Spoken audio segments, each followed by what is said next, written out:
चलिए जानते हैं देश और दुनिया के सिलेक्टेड काम की और महत्वपूर्ण 50 बड़ी खबरों को सिर्फ 10 मिनट में। पर अभी तक आपने इस वीडियो को लाइक नहीं किया है तो लाइक कर दीजिए। केंद्र की मोदी सरकार बजट में कर सकती है किसानों के लिए बड़ा ऐलान। पीएम किसान सम्मान निधि योजना के तहत लाभार्थी किसानों को 6,000 रूपए की जगह है 8,000 रूपए किस्त के तौर पर मिल सकते हैं। केंद्रीय वित्त मंत्री निर्मला सीतारमण 1 फरवरी 2024 को छठी बार करेगी बजट पेश। कांग्रेस महासचिव प्रियंका गांधी बोली, राजस्थान में भाजपा हिट विकेट है। मोदी जी पूरे राजस्थान में दूरबीन से मुख्यमंत्री के लिए उम्मीदवार ढूंढ रहे। सक्सेस 139 अंक गिरकर 65,655 पर हुआ बंद। निफ्टी में भी 37 अंक की गिरावट रही। मेटल और ऑटो शेयर्स टूटे। रामलला की प्राण प्रतिष्ठा का तय हुआ शुभ मुहूर्त 22 जनवरी को 12:20 बजे होगा। 48 मिनट का अभिजीत मुहूर्त। पीएम नरेंद्र मोदी रामलला की प्राण प्रतिष्ठा में रहेंगे मौजूद। राजस्थान के अलवर में यूपी के सीएम योगी आदित्यनाथ ने उठाया राम मंदिर का मुद्दा। कहा, कांग्रेस रामनवमी के जुलूस पर बैन लगाती है। पीएम मोदी ने फाइनल में हार के बाद दिया भारतीय खिलाड़ियों को हौसला। कई दिग्गज क्रिकेटर्स ने भी बढ़ाया टीम इंडिया का मनोबल। सराफा बाजार में सोने चांदी की कीमतों में आई गिरावट। 61,000 पर आया सोना, चांदी भी 73,000 के नीचे आई। राजस्थान में मोदी बोले, मेरी गारंटी पूरी होगी। राहुल ने कहा, नहीं चाहिए। काम के नाम पर नहीं मिला वोट तो धर्म और जाति का ले रहे सहारा। राजस्थान में बीजेपी पर बरसी कांग्रेस महासचिव प्रियंका गांधी। मुख्यमंत्री अरविंद केजरीवाल सरकार बढ़ते पॉल्यूशन से बचने के लिए अब दिल्ली में कराई जाएगी कृत्रिम बारिश। मतदान से पहले पेट्रोल डीजल पर फंस गई राजस्थान की गहलोत सरकार। पीएम मोदी ने आज पाली से चला बड़ा दाव। वीरों की धरती पर पीएम मोदी ने किया वादा। कहा, राजस्थान में भी वो दिन दूर नहीं, अब गरीबों को लूटने वाले होंगे सांप। भारत के साथ किए 100 से ज्यादा समझौतों की समीक्षा कर रहा मालदीव कड़ा फैसला ले सकते हैं राष्ट्रपति मुइजू। F&O में निवेशकों की बढ़ती दिलचस्पी से surprise. SEBI chief long term में रिटर्न पाने पर ध्यान देने का दिया सुझाव। राजस्थान में इंडिया कांग्रेस पर बरसे पीएम मोदी। बिहार के सीएम नीतीश कुमार को महिला विरोधी बयान पर फिर घेरा। मल्लिकार्जुन खड़गे बोले, ढोंगी लोगों के झांसे में मत आओ। कहा, कांग्रेस में जान देने और बीजेपी में जान लेने वाले लोग मोदी को बताया झूठों का सरदार। पीएम से गले लगकर रो पड़े समी। मोदी ने पोंछे आंसू। ड्रेसिंग रूम में पहुंचकर टीम के खिलाड़ियों का बढ़ाया हौसला। इलेक्शन प्रोसेस के बाद एमपी महिलाएं के 35% रिजर्वेशन। स्टेट सर्विस एग्जाम में महिलाओं को नहीं मिलेगा आरक्षण का लाभ। एक भी इंच किसी विदेशी ताकत को नहीं देंगे। चीन के साथ चल रही तनातनी के बीच फिलीपींस के राष्ट्रपति ने दी चेतावनी। भारत को हराकर ऑस्ट्रेलिया ने 6वीं बार वर्ल्ड कप जीता। किसानों की फिर हुई बल्ले बल्ले। मंडियों में सोयाबीन 5,988 और लहसुन 27,100 रूपए क्विंटल बिका। गाजा में हर दिन मारे जा रहे बच्चे और महिलाएं। यूएन महासचिव एंटोनियो गुटेरेस ने बढ़ती मौतों पर जताई चिंता। कांग्रेस ने हमेशा रामकृष्ण के अस्तित्व को नकारा। जयपुर में योगी बोले, राम के अस्तित्व पर प्रश्न खड़ा करने वालों के स्वयं के अस्तित्व पर प्रश्न खड़ा कर दीजिए। राम मंदिर में पूजा अर्चना के लिए तैयार हो रही आचार संहिता। नए मंदिर में 5 बार होगी आरती। वसुंधरा राजे ने कहा, कांग्रेस केवल वादा करती है, उन्हें पूरा करना नहीं जानती। गहलोत बोले, पीएम हमारी योजनाओं में कमी निकाले। यूपी के सीएम योगी बोले, कांग्रेसी कहते थे रामकृष्ण हुए ही नहीं। लालसोट में कसा तंज, यानी सबसे पहले कांग्रेसी ही पैदा हुए थे। एक्सप्रेसवे के किनारे औद्योगिक गलियारे बनाएगी उत्तर प्रदेश की योगी सरकार। 7,000 करोड़ होंगे खर्च। अनुराग ठाकुर ने माधुरी दीक्षित को खास अवार्ड से किया सम्मानित। खूबसूरत अंदाज में बताई धक धक घायल की सिनेमाई जर्नी। हनुमानगढ़ में पीएम मोदी ने कांग्रेस पर छोड़े शब्द बाण। बोले, इस चुनावी दिवाली में कांग्रेस को कोने कोने से साफ करेगा राजस्थान। चुनाव के बीच में कांग्रेस ने शाजापुर में जिलाध्यक्ष को पद से हटाया। पार्टी के खिलाफ काम करने का लगाया आरोप। सीएम गहलोत बोले, उनके पास ईडी है, मेरे पास गारंटी। कहा, जीते तो 400 रूपए में देंगे सिलेंडर। 15 लाख का आपदा बीमा भी। सुरंग के ऊपर से रास्ता बनाने का काम रहा जारी। साइड पर अंतर्राष्ट्रीय एक्सपर्ट मौजूद। पीएम मोदी ने सीएम धामी से लिया फीडबैक। स्मृति ईरानी की रोड शो में बीजेपी कांग्रेस कार्यकर्ता हुए आमने सामने। नारेबाजी। कांग्रेस प्रत्याशी जोगिंदर अवाना के काफिले पर हमला। मां शिप्रा के तट पर उत्तर भारतीयों ने किया जमावड़ा। उगते सूरज को दिया अर्घ्य। वीडियो में देखे छठ का अद्भुत नजारा। आप नेता संजय सिंह की याचिका पर सुप्रीम कोर्ट ने ईडी को जारी किया नोटिस। दिसंबर में होगी अगली सुनवाई। कोरोना के बाद दुनिया भर में मौत का छाया बड़ा कारण। WHO ने लोगों को किया अलर्ट, बचाव ही उपाय। दिल्ली आईजी का चीफ सेक्रेटरी को हटाने से इनकार। कहा, जांच रिपोर्ट राजनीति से प्रेरित। केजरीवाल ने 897 करोड़ के भ्रष्टाचार का लगाया आरोप। छत्तीसगढ़ में राष्ट्रीय नेताओं ने 35 दिनों में की 100 से अधिक सभाएं। खूब गरजे पीएम मोदी, योगी, राहुल खड़गे। 3160 रन, 100 विकेट और 7 शतक। पूरे टूर्नामेंट में चैंपियन की तरह खेली टीम इंडिया। 4 दिवसीय महापर्व हुआ समापन। अंतिम दिन उगते सूर्य को दिया गया अर्घ्य। बिहार के छठ घाटों पर उमड़ा आस्था का सैलाब।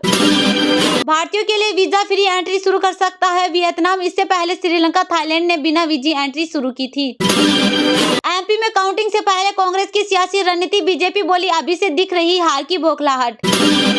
तेलंगाना में बीआरएस के खिलाफ मौन क्रांति। भाजपा बनाएगी सरकार। जी किशन रेड्डी ने केसीआर पर साधा निशाना। दिल्ली एनसीआर से भी जहरीली हुई मुंबई की हवा। सीधे खून में जा सकते हैं कण। बचाव के लिए पहने मास्क। राज्यपाल 3 साल तक क्या कर रहे थे? सुप्रीम कोर्ट ने बिल रोकने पर तमिलनाडु के राज्यपाल से पूछा सवाल। इजरायली सेना ने हमास के काले कारनामे का किया पर्दाफाश। अल शिफा अस्पताल के अंदर बंधकों का वीडियो आया सामने। घोटाले की गारंटी कार्ड के अलावा कुछ नहीं। कांग्रेस के 6 वादों का भाजपा ने मजाक उड़ाते हुए लगाया पोस्टर। पाकिस्तान में रिफाइनरी नहीं लगाएगा सऊदी अरब। कहा अब यह मुनाफे का सौदा नहीं रहा। 10 अरब डॉलर के प्रोजेक्ट में चीन भी शामिल था। यमन के हुती विद्रोहियों ने भारत आ रहे जहाज को किया हाईजैक। इजरायल से जोड़ा लिंक। कहा पहले ही दी थी चेतावनी। हिमाचल में 100 करोड़ का माइनिंग घोटाला। सीएम बोले पिछली बीजेपी सरकार में बिना लीज चलते रहे 63 क्रशर। स्टेट को नहीं मिली रॉयल्टी। गुरमीत राम रहीम सिंह को मिली एक और पैरोल। 21 दिन के लिए जेल से आएगा बाहर। गूगल मैप्स पर रेटिंग का चल रहा है बड़ा स्कैम। सरकार ने कहा इससे दूर रहे नहीं तो धोखा होगा।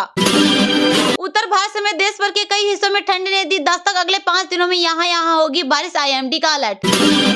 भारत की हार के बाद शुभमन गिल के दादाजी ने कंगारू टीम को दी खुली चुनौती। बोले इसका हिसाब जल्द होगा। राष्ट्रीय प्रवक्ता राकेश टिकैत ने यूपी सरकार पर बोला सीधा हमला। किसान सम्मान निधि को लेकर तेलंगाना से कर दी तुलना। भारत चौथी बड़ी इकोनॉमी बनने की और भारतीय अर्थव्यवस्था 4 लाख करोड़ डॉलर के पार पहुंचा। राजस्थान में पीएम मोदी बोले कांग्रेस की आतंकी मानसिकता। गहलोत पर महिला सम्मान को लेकर साधा निशाना। राजस्थान चुनाव में भाजपा को फायदा पहुंचाने वालों पर कांग्रेस ने लिया एक्शन। जारी किया नोटिस।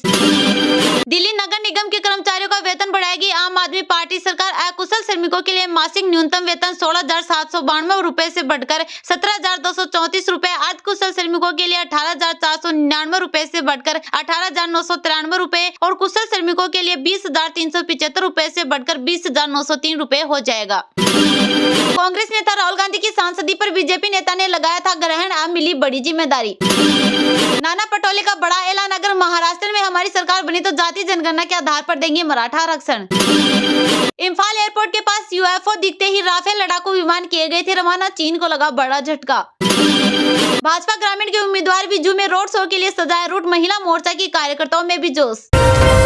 केंद्र की मोदी सरकार बजट में कर सकती है किसानों के लिए बड़ा ऐलान। पीएम किसान सम्मान निधि योजना के तहत लाभार्थी किसानों को 6,000 रूपए की जगह है 8,000 रूपए किस्त के तौर पर मिल सकते हैं। केंद्रीय वित्त मंत्री निर्मला सीतारमण 1 फरवरी 2024 को छठी बार करेगी बजट पेश। केंद्रीय वित्त मंत्री निर्मला सीतारमण 1 फरवरी 2024 को छठी बार बजट पेश करेगी। निर्मला सीतारमण मोदी सरकार के दूसरे कार्यकाल का आखिरी बजट पेश करेगी। साल 2024 चुनावी साल होगा। इस कारण वह पूरे साल के बजाय अंतरिम बजट पेश किया जाएगा। चुनावी साल में अंतरिम बजट इसलिए पेश किया जाता है ताकि चुनाव के बाद जिसे सरकार बनाने की कमान मिले वह सरकार बनने के बाद बचे हुए महीनों के लेखा जोखा तैयार करे। चुनावी साल होने के कारण ऐसी उम्मीद है कि सरकार किसानों के लिए खास घोषणाएं कर सकती है। किसानों के लिए की जाएगी खास घोषणाएं। 1 फरवरी 2024 को वित्त मंत्री निर्मला सीतारमण फाइनेंशियल ईयर 2024-25 के लिए बजट पेश करेगी। ये बजट मोदी सरकार का अंतरिम बजट होगा क्योंकि इसके बाद देश में लोकसभा चुनाव होने हैं। यही कारण है कि ऐसी उम्मीद की जा रही है कि इस बजट में लोक लुभावन ऐलान हो सकते हैं। मोदी सरकार के इस बजट में किसानों का खास ध्यान रख सकती है। किसानों के लिए खास चलाई जाने वाली योजना पीएम किसान सम्मान निधि स्कीम में मिलने वाला पैसा यानी किस्त बजट 2024 में बढ़ाई जा सकती है। पीएम किसान सम्मान निधि योजना के तहत लाभार्थी किसानों के लिए अच्छी खबर है। पीएम किसान के लाभार्थी किसानों को 6,000 रूपए की जगह 8,000 रूपए किस्त के तौर पर मिल सकते हैं। सरकार बजट में इसका ऐलान कर सकती है। किसान काफी समय से किस्त बढ़ाए जाने की मांग कर रहे हैं। अभी किसानों को 3 किस्तों में 2,000 रूपए मिल रहे हैं। अगर मीडिया रिपोर्ट्स की माने तो मोदी सरकार लाभार्थी किसानों की किस्त बढ़ाकर 6,000 रूपए से बढ़ाकर 8,000 रूपए कर सकती है। राजस्थान के अलवर में यूपी के सीएम योगी आदित्यनाथ ने उठाया राम मंदिर का मुद्दा। कहा कांग्रेस रामनवमी के जुलूस पर बैन लगाती है। राजस्थान विधानसभा चुनाव में अब कुछ ही दिन बचे हैं, लिहाजा सभी राजनीतिक दलों ने चुनाव प्रचार में अपनी पूरी ताकत झोंक दी है। इसी कड़ी में भाजपा के चुनावी प्रचार को धार देने उत्तर प्रदेश के मुख्यमंत्री योगी आदित्यनाथ सोमवार को अलवर पहुंचे, जहां उन्होंने कांग्रेस पर जमकर हमला बोला। राम के बिना हमारा कोई काम ही नहीं होता। योगी आदित्यनाथ ने अलवर में जनसभा को संबोधित करते हुए कहा कि हम हिंदुस्तान में रहते हैं, राजस्थान में रहते हैं, यहाँ सुबह राम राम से होता है। दिनचर्या शुरू होती है तो राम नाम से, अंतिम यात्रा भी राम नाम से शुरू होती है। राम के बिना हमारा कोई काम ही नहीं होता। लेकिन रामनवमी के जुलूस पर यहाँ बैन लगाया जाता है और कर्फ्यू लग जाता है। रामनवमी के जुलूस पर बैन लगाती है कांग्रेस। योगी ने कहा कि एक तरफ कांग्रेस रामनवमी के जुलूस पर बैन लगाती है, वहीं दूसरी तरफ भाजपा की डबल इंजन की सरकार अयोध्या में राम मंदिर का निर्माण करती है। कांग्रेस की सरकार में पनपे माफिया। यूपी सीएम ने कहा कि 5 वर्ष में कांग्रेस की सरकार में माफिया पनपे हैं। खनन माफिया, भूमा माफिया, नकल माफिया और न जाने कौन कौन से नए माफिया है। इन्हीं माफियाओं के लिए यूपी में गुंडा एक्ट लगाया है।